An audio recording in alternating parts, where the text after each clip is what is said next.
it's only one I'm sitting on a panel for, by the way, Anthony. I think the reality here is important subject matters are difficult for people to listen to. The reality is we want to hear good news stories and we want to talk about things that will move us forward, but there are certain things that are happening which are foundational, I think, in this space, and they matter. And I think, your involvement in the space predicated on themes like decentralisation, and if those sorts of things are being challenged, then the question is, why are we here? What are we trying to do? But before we move into that, but give me a little bit of a backstory, so people who don't know you, how you got into the space, and how you came to be often the voice of many people in the Ethereum community. Yeah. So thank you, Steve, for that. And thank you for letting me talk about this subject here at an NFT event. I remember you were asking me what I wanted to talk about. I'm like, well, I don't really have anything got to do with NFTs to talk about, but can I talk about censorship on Ethereum? And you're like, yeah, sure. I'm like, oh, all right, let's do it. So for those of you who don't know me, I've been in Ethereum since early 2017, been around, worked for DeFi teams, founded a few educational resources. I do one now called the Daily Gwei. It's a daily video / podcast covering everything happening in the Ethereum ecosystem. Basically, I guess I'm very active on Twitter as well. It's like mainly where I sit. And I think mainly because that's like the town square of this industry, just crypto more broadly. Everyone's there. And then you've got Discord as, another arm of that as well. But I think to give some background about what we're going to talk about today. So obviously you've probably heard of censorship issues on Ethereum. Like everyone's talking about it. They have been talking about it since this issue first reared its head in August. But I want to start by saying that this might be, I don't know, a little bit controversial to say, but no one today has been censored on Ethereum. Now, this comes with a lot of nuance that needs to back it up, and we're going to get into some of it today. But I think that I hate the way the conversation has been framed to this point because people are acting like Ethereum has become like this Fed chain and the US controls it and all these other bad narratives that I see spread around. And that's because it's inherently hard to understand these topics. They're very technical topics. There's a lot that goes into it. And unless you actually have a lot of background information on it, it can be hard to understand everything. So I'm going to try and do my best to explain it. But given that we've got limited time and it's quite technical, I'm not going to be able to cover everything. So the background on why this censorship has been happening on the Ethereum network is because on August 8th of this year, the OFAC Office of Foreign and Asset Control in the US sanctioned Tornado Cash, which is a set of smart contracts on Ethereum that allow people to mix their assets. So you could put in ETH, put in 10 ETH, goes through the mixer, you take out 10 ETH, and there's no way to track the input address and the output address. And this was obviously very popular with people who wanted to preserve their privacy, but it was also very popular with criminals, specifically North Korea, which the US specifically called out as a reason why they were sanctioning these contracts. Now, as a result of that, what ended up happening is that and this is where it gets a bit technical, but a portion of the network, or a large portion now of the network, is basically building blocks that do not include the sanctioned addresses at all. So if you were to put through your Tornado Cash transaction today and you pay the right fee, you're most likely not going to get included in the first block, like you would normally if there was no censorship going on. So on average, at less than 5 minutes or less, you have a 99% chance of still getting included. Now, this is because the way censorship works on a distributed network where there's many different participants and a decentralized one is that there can't just be one central party that tells you that you can and can't do something. It's not like PayPal that can basically shut down your account and that's it, you've got no recourse. In Ethereum, there is a distributed set of validators. There is 450,000 plus validators. Obviously, they're not all individual people. They're part of different entities. But it means that even if, and currently it's about 75% of the network that is censoring those sets of transactions or those contracts, smart contracts, 25% still isn't. So law of probabilities, after a certain number of blocks, you have a greater and greater chance of getting your transaction included. So you're basically playing Ethereum on slow mode in that case, right, with Tornado Cash. Specifically, nothing else is being censored by OFAC or any other bodies now, but that's the kind of state of play. So hopefully that is clear enough for people. But I also want to say that in general, this can happen on any and all blockchains. Blockchains are not censorship proof, they're censorship resistant. And the closest we can get to being censorship proof is complete privacy on the base layer so that the miners or validators do not know what transactions they're including. So for example, on Monero, it's fully private, you don't know what transactions are being included. On Zcash, same kind of thing with shielded transactions. And you can have plausible deniability there by basically saying, well, I don't know what I'm including, so how am I supposed to filter for it? But you, as a validator on Ethereum today, you get to choose which transactions go in and which ones do not. The default is to include everything as long as it pays the right fee, which is what most people default to. But the reason why the censorship has gone up to 75%, even though there are a lot of validators on the network, is because of this thing called MEV. Now, this is another technical topic. I'll do my best to explain it.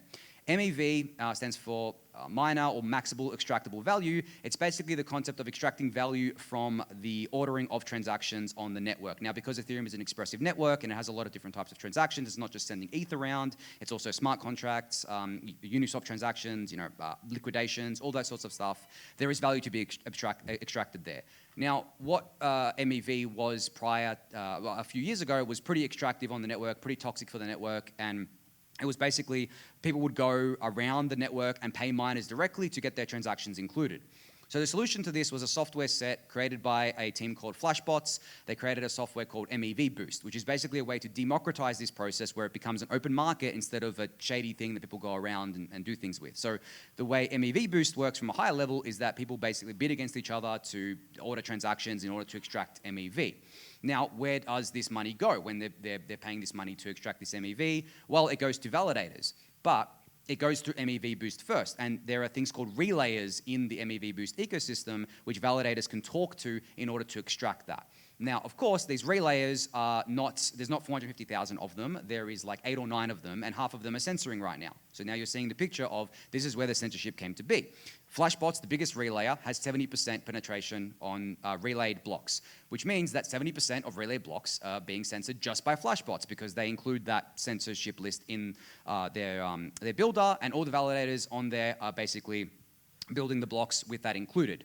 Why do validators do this? Because it's profitable. I mean, without MEV Boost enabled, you stand to make maybe about half of what you could make with MEV Boost enabled, so it's an economics thing. So the censorship really is a consequence of MEV when you think about it, because there is no way that all the validators on the network would be able to come together to do this censorship on their own and coordinate on their own without this coordination mechanism, which is MEV. And MEV has long been thought to be the biggest existential risk to any blockchain because of these negative externalities that come out of it just by following the laws of incentives. And here, obviously, it's profit incentives, where validators aren't on the network for free, they expect a reward, and if you stand to make half of what you could make using MEV Boost, well then, you use MEV Boost. Now, not every relayer is censoring, as I mentioned, but the reason Flashbots has such high penetration is because they have the brand, they've been around the longest, they're very stable, they're very reliable, they're very profitable, but there are other ones that have been growing that are non-censoring, but that also poses a risk. The reason why Flashbots censors and other ones don't is because Flashbots team is based in the US. The punishment for going against OFAC is up to 30 years in federal prison,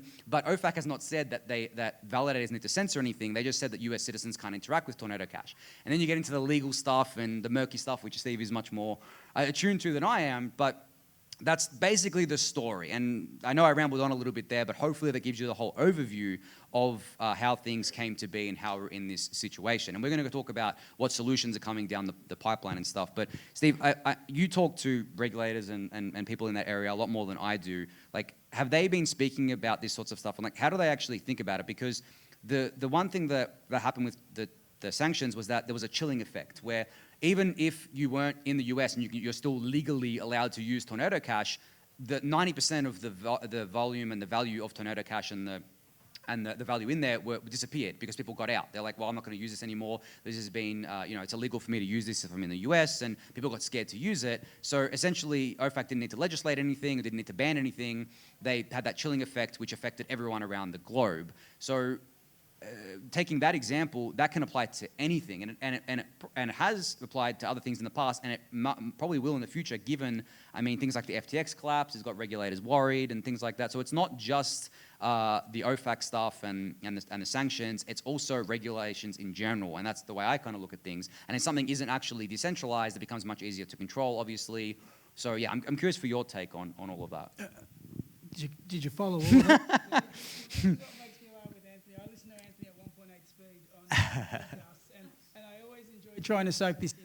This is the challenge of the conversations we're having. If I ask you all to now go into the other room and explain what Anthony just said, the reality is no one will know what they're talking about. There is complexity in this space that is misunderstood or poorly understood or not given consideration to.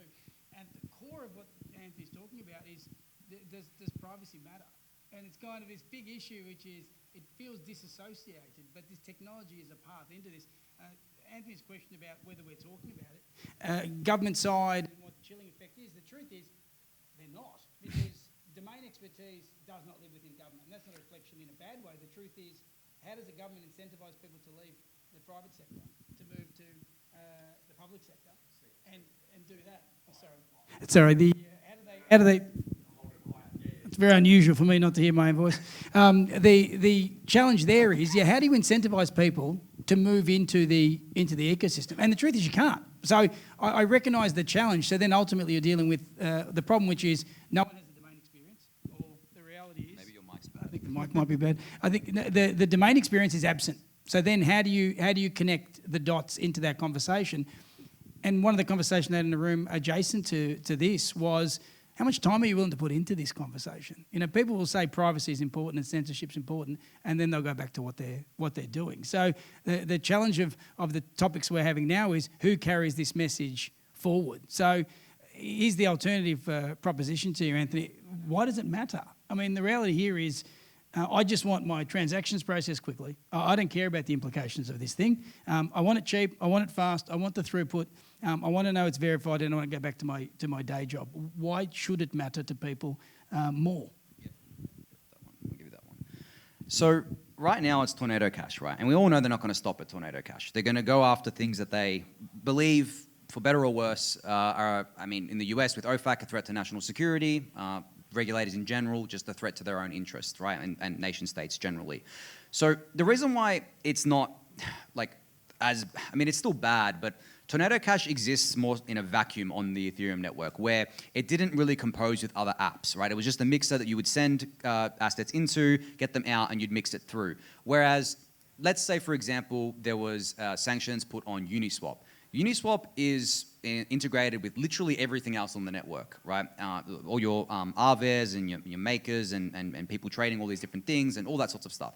So if we had the same reality today where you would have to wait up to 5 minutes to get your Uniswap transaction included, that degrades user performance to the point where I don't even think people would want to use it anymore, right? So that's why we should care about it at a high level from a user-facing level where you use things day to day. I know I would get extremely frustrated if I had to wait up to 5 minutes and I wouldn't even have any certainty about when it would get included because I'm paying the right fee, but they're dropping my transactions because it's being censored. So that is a user-facing thing that could be a potential reality down the line.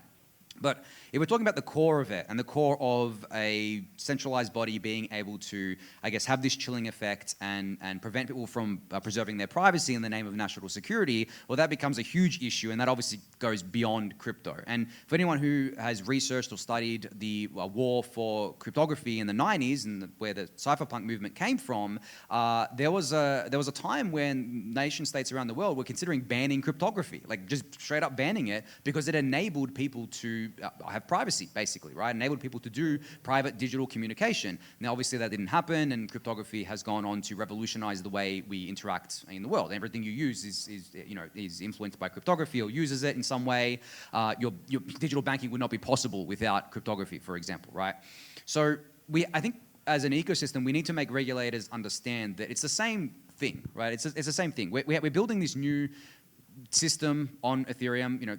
It's more than just a financial system, but I think just keeping it into what I guess is the biggest use case right now in terms of what people use these networks for. It's financial activity. And we're trying to build a better financial system, a more free financial system, a more open and transparent and auditable one so that we can avoid things like FTX, right? And all that sorts of stuff, so that we can actually make it so that people around the world can become connected to the financial system or a financial system just like they've been connected to the internet and had that kind of neutral infrastructure that they can use. And even the internet's not totally neutral, as we know. I mean, China has their own version, and then there's different governments around the world which shut down internet access and censor certain things. And I mean, even in Western nations, there are things that are censored. But I think the baseline for decentralized networks should always be towards 0% censorship and as being as credibly neutral as possible. But how you make, I guess, regulators understand that, considering that they are literally polar opposite to that. They're all about making sure that that things can fit into their nice little tidy box and basically play out like they want it to play out. When you have a neutral network, it can play out in any way. If something's permissionless, if something's neutral, anything can happen there. And from my impression, regulators don't like that. They like things being controlled, and they like having visibility over things, which is ironic because they have visibility over everything if they knew how Ethereum worked, right? As opposed to the CeFi institutions that they actually do try to regulate. So and you did mention that things like how do you convince people to go from the private sector to the public sector? I actually don't think you can. There is I have not met one single person in my time in crypto that has ever said to me they want to work in government. Not one. And I recognize that's a big problem, because then what ends up happening is you get people that aren't fit for the job, right, in those positions. They don't have the domain expertise. They go out and try to talk to people that do, but those people are kind of hesitant to talk to them because of the fact that they've already done things that those people consider to be really bad, like the OFAC sanctions, for example. And then you have to rely on maybe the industry participants such as Coinbase or Kraken, or these big, or A16Z, these big companies that have lots of money in order to lobby for things and get their own legal teams to work for them, because their incentive obviously is to work for the company that they work for. But it's coming from the private sector again. There's no real knowledge in the public sector from what I've seen. Now, that's not to say that everyone in the working for government doesn't understand these sorts of things. I'm sure there are people that do, but the problem becomes is where the topics get so deep, as I've explained before about all the censorship stuff and the MEV stuff. It gets so deep that getting this amount of knowledge to understand this stuff takes a very, very long time. I didn't just learn this today, right? And I don't expect anyone to remember anything I said or understand anything I said, but after the talk, of course. But to get to that point, it takes a very long time, and to educate people to understand that takes a long time. And when you have political pressure as well on top of it, when you have politicians saying you have to do something about this, my constituents got wrecked in FTX. I want more regulations for crypto. Okay, what does that mean? Well, I want you to clamp down on this, clamp down on that. It's well, we already do that. These CeFi institutions, like Coinbase, for example, is as regulated as a bank is, probably even more so. In terms of the amount of regulations they have on them, KYC and AML, all those sorts of things. So what more can you do? Well, then they look to where people are getting around these things in the DeFi ecosystem, in the on-chain ecosystem, and they may look at what they've done, what OFAC has done, and being like, oh, well, that was relatively easy for us to clamp down on this. Maybe we can do this for something else and something else. And that's a very real risk and a very real worry. And that's why the Ethereum ecosystem and crypto more broadly is trying to work on these solutions to kind of fix this. But it's a difficult problem, because, as I mentioned, these networks are censorship resistant, not censorship proof. Base layer privacy is another thing that comes with its own trade-offs. We don't even know if it would be a good idea to have that in Ethereum on the base layer from a technical perspective, not really from a social one. So, what other solutions are there? And we'll go through a bit of those, but maybe I wanted to give you a chance to maybe give some feedback on that. I prefer to listen to you. So here's the question. Let's pull into then Ethereum as a protocol. Lay the story out for those that aren't too familiar, because for the longest time, there was a conversation that was the migration from proof of work to proof of stake, and it was never going to happen. I mean, I remember listening to you over a long period of time. It's never going to happen. It'll never ship. They'll never do it. And it just happened. And there's barely been a whimper since, right? So what that path was from proof of work to proof of stake, and then the accusations now and the assertions that some people are making that is it's now a centralised network. What we're finding is it's being dominated by the people who have the bulk of the staking. What does that look like from your perspective? What's the path that's got us here? And give me the counter narrative to the position that says all we've ultimately done is just move towards a more centralised version of Ethereum. Yeah, this is something that I didn't even think of. That's very important to touch on. Censorship is the same, it's really irrelevant if a network's proof of stake or proof of work to censorship. Pre-merge, when Ethereum was still proof of work, there was, I think, 30% of the network doing OFAC censorship. So, and this was it happened around the same time. Merge was September 15th, OFAC was August 8th. So there was a 6-week period there. So proof of stake, proof of work, regardless, doesn't matter. But the reason why this narrative has kind of manifested is because it happened around the same time, where we moved to proof of stake, and then all of a sudden, there's all this censorship going on. But it was happening under proof of work. It would have gotten to the same area that we're in now because of MEV, right? It's not, as I said, it's not the validators themselves doing the censorship. They're outsourcing their block building to these relayers, which are the ones doing the censorship. So from that perspective, it's not like Coinbase themselves have gotten their 11, 12% of validators and been like, we're going to do censorship. No, they're actually not doing that at all. They're using MEV boost now, and then whatever percentage is using flash bots is censored, whatever percentage is using an uncensored one is uncensored, right? So that's and as I said, that's why the bad narrative manifested there. Now, when you could argue that it does matter is the distribution of hash power, distribution of stake. So right now, Lido has around 30% of validators under their wing on the network, which is distributed to 29 different entities, which share between, I think the largest one has 3 or 4%, and going down from there. Then you have Coinbase and Binance and Kraken, and then a long list of others. So you look at that and you add all that up together, and like, what percentage do you get? And there's arguments and debates about whether you should say that Lido is 30% or Lido is, you split Lido out into their separate entities. I think you should split it out into its separate entities, to be honest, because to me it's all about who controls the actual validators themselves rather than the thing sitting on top. Because Lido has its own token, STETH, its own liquid token, which is probably the most centralized part of it, because obviously everyone relies on that liquidity and relies on that token for their stake. But that's basically the argument. And then you look at proof of work and you look at the miners and you look at their distribution geographically is much, I think geographic distribution is probably more important for miners than it would be for stakers, just because miners are much easier to find than stakers because they get a massive footprint, obviously energy footprint, and just generally they have to take up massive warehouses because of all the hardware. And you look at the distribution of hash power versus stake, and then you could make the argument that, oh, well, proof of stake centralizes because it's less distributed than proof of work. But it's a much more nuanced discussion than that, more nuanced than I have time for. But the way I've looked at things is that under proof of work, there is no way to permanently punish an attacker. There is no way to do it, because if you wanted to do it, you would have to change the hashing algorithm, which would kick off all the honest actors off the network. You'd have to start your chain from zero, basically. You can't punish anyone surgically. So if 30% of the network is attacking, or if over 50% of the network is attacking and trying to become the longest chain, and they're doing, Vitalik coined the term spawn camp attack, well, it's not his term, but he used it in this context, spawn camp attack, where they just keep attacking, you can only get rid of them by changing the hashing algorithm, which gets rid of all of the miners, because they're all using that same algorithm. All of their mining equipment is tuned to that.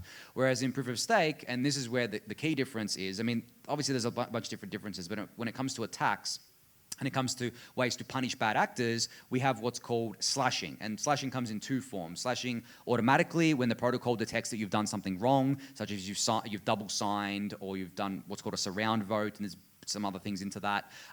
Or there is a soft slashing, which is more socially inclined. So it's not done directly by the protocol, it's done by the community coming together, where they would do like a surgical punishment, where they basically say, well, we know who the bad actors are, we know what they're doing, we're gonna go in there, we're gonna like punish them, which basically means kick them out of the validator set, burn their ETH, and then we'll just continue on as normal. This is not possible under proof of work, as I just explained. So to me, it's all about like, worst case scenario, what happens on the network? How do you expel the bad actors from the network? Now, when would social slashing be used? I mean, that's up for debate. In my opinion, it shouldn't be used for what's happening right now with what I call soft censorship on Ethereum. There's a different thing called hard censorship, which is getting into the technical side of things. But in that scenario, depending on how much of it is happening and how at risk the network is, it would be used. So that's why whenever someone says, what's the distribution of stake versus hash power look like, when it comes to Ethereum proof of stake and proof of work generally, I think that's a much more nuanced discussion than just looking at that. Now, in saying all of that, obviously we don't like any one entity to have too much of the validators under their wing. As I said, like Lido has 30% under its wing, and it is distributed across different entities, but still it's under the Lido umbrella. Then you have 12%, I think, Coinbase, and then under 10% Binance and Kraken. And then you think, okay, well, where are these validators actually domiciled, so to speak? So you have Coinbase and Kraken, which are both US based. I don't know if they keep all their validators in the US. I'm pretty sure they have some offshore as well, but they are US companies. Okay, well, could the US government go and force them to use their validators to do nefarious things? I mean, sure, they could, right? Would they do it? Who knows? But they could. So that's why a distribution of stake is also very important. Geographic distribution is definitely very important, but it's more about distributing it from between different entities as well, because depending on the entity, maybe they just say, well, we're just going to shut down our validators. We're not going to give you our validators, right? We're just going to shut it down. You can't use them, and that's it. Well, what if they say, well, we want to use them. You can't shut them down. That's illegal. It gets messy, right? And this can happen in both proof of work and proof of stake, but that's why the distribution is so important as well. So yeah, I mean, I don't really buy into the kind of, narrative that proof of work and proof of stake, one is strictly better than the other. I personally, just of personal belief, think that Ethereum proof of stake is an amazing mechanism. It's awesome. It's better than Ethereum proof of work was, and it's better for Ethereum. But do I think something like Bitcoin should go to proof of stake? I'm not really convinced, right? Maybe Bitcoin is better, proof of work is better for Bitcoin. So I try not to get bogged down in the what's better than what. It's more about the trade-offs. Like, why is proof of stake good? What does it do better than proof of work? And what does proof of work do better than proof of stake? And that's how I kind of view things. I think it's important, everyone, when we send you the videos, you played at half speed. And you've just had a 1 hour presentation that Anthony has provided. That is almost our half an hour up. So a final point for you. What's the takeaway here, Anthony? I mean, these are conversations you have to poke and prod people to give consideration to it. What would you implore them to do? What would be the nudge? Or what do you think is the bit that people aren't getting at the moment? Yeah, so I did mention that we would touch on what Ethereum as an ecosystem is doing to combat all of this, and we've run out of time, so I won't go too long about this, but there is a lot of things being worked on right now. As I said, this is a complicated problem. There's a lot of moving parts to it. It is not something that we can just solve overnight. It is something that's actually being worked on since long before the censorship stuff even came into the equation, because as I said, it all stems from this MEV thing, which has been a topic of discussion for a very, very long time. So, as I said, Ethereum is working on it as an ecosystem. It's a very important problem. There are a bunch of different solutions. You could look up Vitalik's Ethereum roadmap. If you just Google that, you should see it, full of solutions in there. And I would encourage people to learn about them if you find it interesting, if you want to actually understand all the underlying mechanisms here. And as I said before, don't feel bad about not understanding everything I'm saying or not being able to digest it. This is very complex. There's a lot of people in the industry that don't even, really deep in the industry, that still don't understand all the nuance here, and I've had to walk them through it as well and be like, the world isn't ending. This is the reality of the situation. This is what's being done to fix it. But as long as a network doesn't have base layer privacy, fully private, we're never going to get to 0% censorship. And you can't even prove a negative either, because using my validators, could be censoring, and you wouldn't really be able to prove that I'm censoring, because I'm not going to tell you. The only way that we have data on who's censoring is because it's being done by the relayers, and we can see that they've publicly committed saying that they're going to censor. But we can't prove a negative, so we can't actually prove if they're doing it or not. We can just say that based on their publicly stated information that they're doing it. And also, I guess you can look in the code for the relayers as well if they're open source and see that that they've got an exception list there. I think that's what it looks like on GitHub or something, but some of them aren't open source, I believe. But yeah, that's kind of the main takeaway here, I think, for people. And also, if you're seeing things about this on Twitter, on Discord, or on other channels, as I said, because it's so complex, you're going to have people saying things that 9 times out of 10 are going to be probably wrong, or missing a lot of nuance, missing a lot of the complexities. So I would encourage people not to just take that at face value. I would look at it, take it in, be like, okay, well, what am I missing here? What more context needs to be added here? What extra nuance needs to be added here? Otherwise, what ends up happening is you get bogged down in just thinking that everything's broken, and you start thinking, oh, well, Ethereum's screwed, it's Fed chain, I'm going to move somewhere else, or screw this stuff, or the Ethereum mission has failed, or whatever. Whatever bad narrative spread around. I mean, I personally, obviously, care very much about this, and I'm very close to this, but I'm sure you've all seen it as well. There is a particular group, Bitcoin maximalists, I'm just going to call them out, that love to use this to tear down Ethereum. They post screenshots of one of my favorite websites, mevwatch.info, you should check it out. They post screenshots. They don't add any nuance. They take it completely out of context, and they basically say it's Fed chain. Well, okay, so is it Vitalik that controls Ethereum, or is it the US government? I lost track, right? So it's logically inconsistent. It's dumb. Don't listen to them. Don't even listen to me. Listen to multiple people. Find the right sources of information to glean insights from, and go from there. Thank you, Anthony. You'll find him on the Daily Gwei. You'll find him on Twitter, and say nice things to him just to counter some of the people that will come at him every time he mentions the Bitcoin maxis and the like. So round of applause for Anthony. Thanks,